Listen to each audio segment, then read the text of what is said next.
ang gagawin mo? Kung walang kaano-ano, makakahanap ka ng halos 100,000 pesos para bang biglang dumating ang grasya.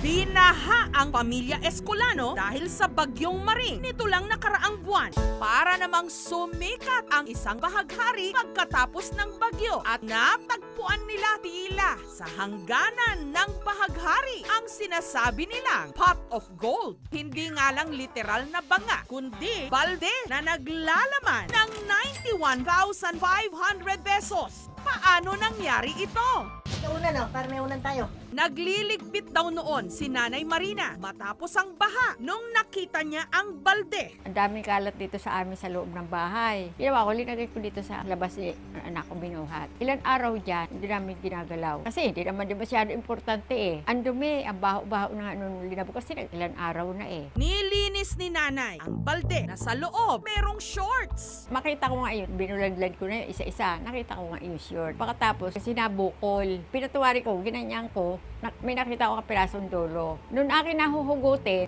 pera. Angel! Halika, may pera dito. Agad niyang tinawag ang kanyang panganay na anak at ang kanyang mister na si Tatay Fernando. Fernando! Ay, Fernando! Oh?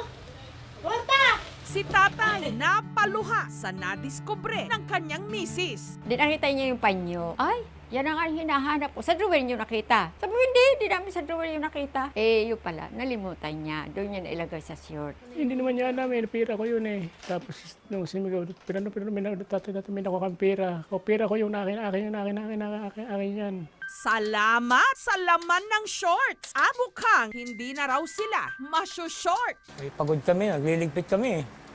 Kami, bili tayong soble. Sabi nga, sakto, may utang kami sa tindahan. Eh, yun, binayaran na rin. Pero laking gulat nila pagdating sa tindahan. Pagdating sa tindahan, hindi pwede to. Tinanong pa kami, sino nagsukli sa inyo yan? Sabi, ibalik niyo yan, di pwede yan. Pero bakit hindi tinanggap ang perang nahanap? Peke ba ito? Ang natagpuang 91,500 pesos galing daw sa dating amo na doktor ni Tatay Fernando kung kanino siya dati naninilbihan bilang driver. Si Peresyon ko po yun eh. Binigay sa akin ni Doktor bago ako magretiro. Nag-umpisa ako mag-drive 1969. Sa halos 3 dekadang paninilbihan daw dito ni Tatay Fernando, hindi siya nito itinuring na iba. Nung atakihin nga raw siya sa puso, umuwi pa ang kanyang amo mula sa Amerika para operahan siya nito sa puso ng libre. O bypass daw ako, operahan. Ay naamo ko mag-opera. Ayun, umuwi siya, bumalik agad ang amo ko dito. Yung maoperahan, nag-iba ugali. Ano ng doktor na parang na-overdose sa gamot. Kaya yun, minsan hinihimatay siya. Kapano siya? Natakot naman ako, siyempre, niyapos ko. Nagkamalay siya, hindi niya po ako kilala.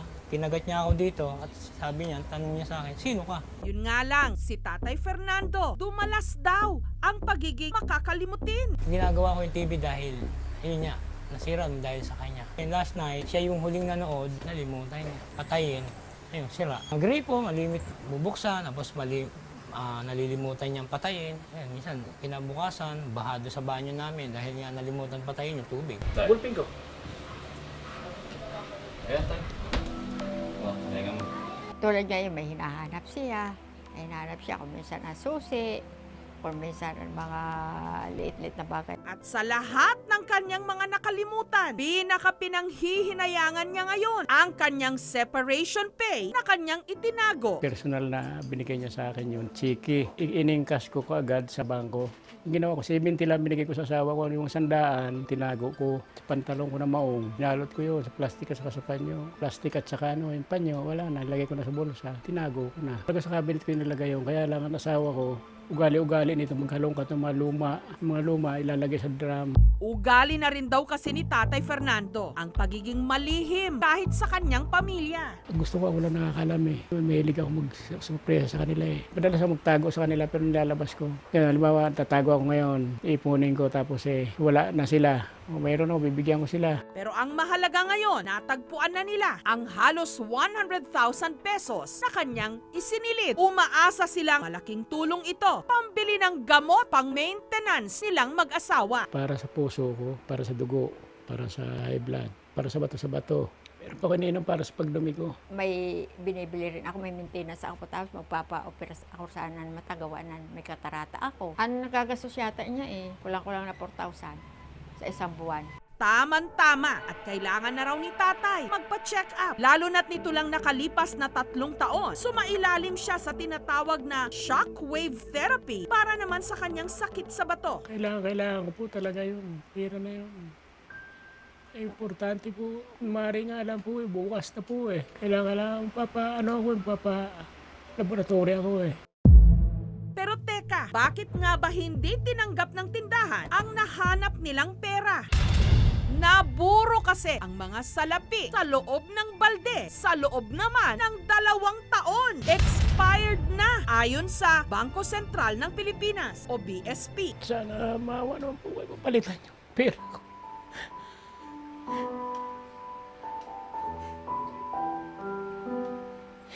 Kung hindi lang itong gamot ko, kundi lang talaga itong puso ko Bato sa bato Okay lang, mga anak ko may mga trabaho naman Kasi sinabihan ko yung mga anak ko ngayon na huwag niyo akong tularan. Masinop ako sa pera. Hindi ko na po kinabangan Naiinis nga ako sa sarili ko Kaya nga minsan habag na sarili ko. Kasama na iyak-iyak ko noon. Galit ba sa sarili ko? Ganon. Ba't ko nagawa to? Dapat ibinako. Pera na, naging bato pa. Kaya mahal na Central Bank sana naman Sa mga gobyerno na empleyado ng Central Bank, sana naman po tulungan niyo ako. Alam na namin naman na may batas. Yun naman po hindi naman po namin talaga kasalanan. Wala naman po sigurong may kasalanan na makalimot.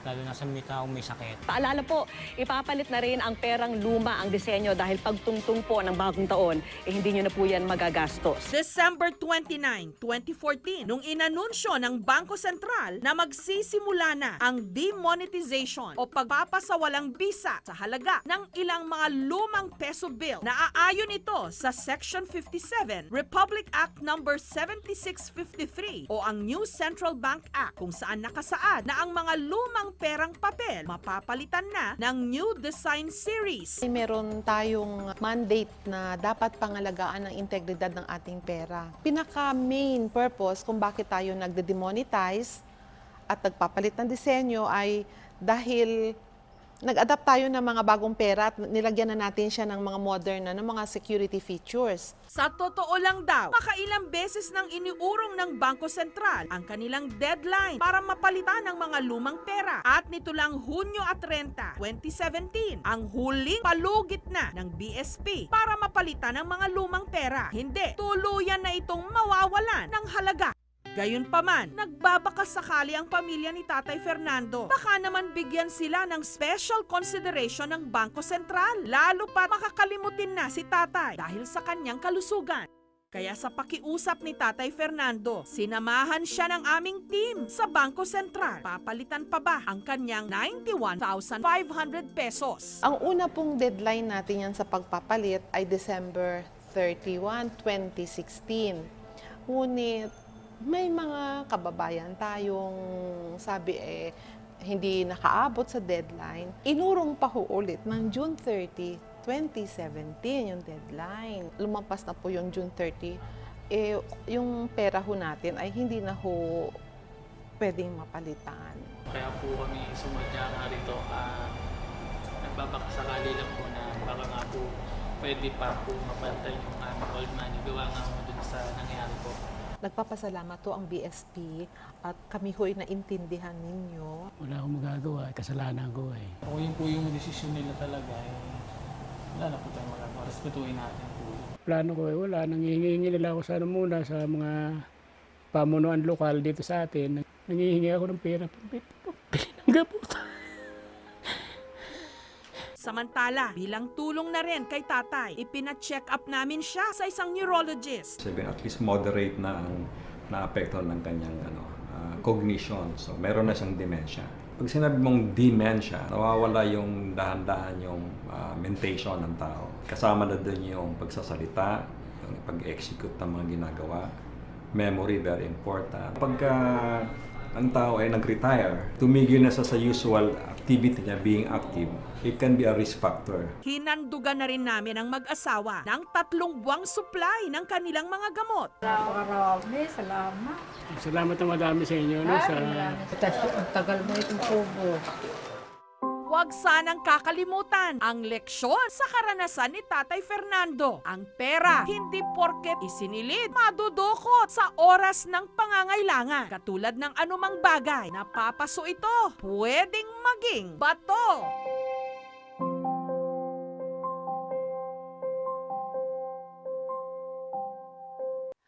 Thank you for watching, mga kapuso. Kung nagustuhan niyo po ang videong ito, subscribe na sa GMA Public Affairs YouTube channel. And don't forget to hit the bell button for our latest updates.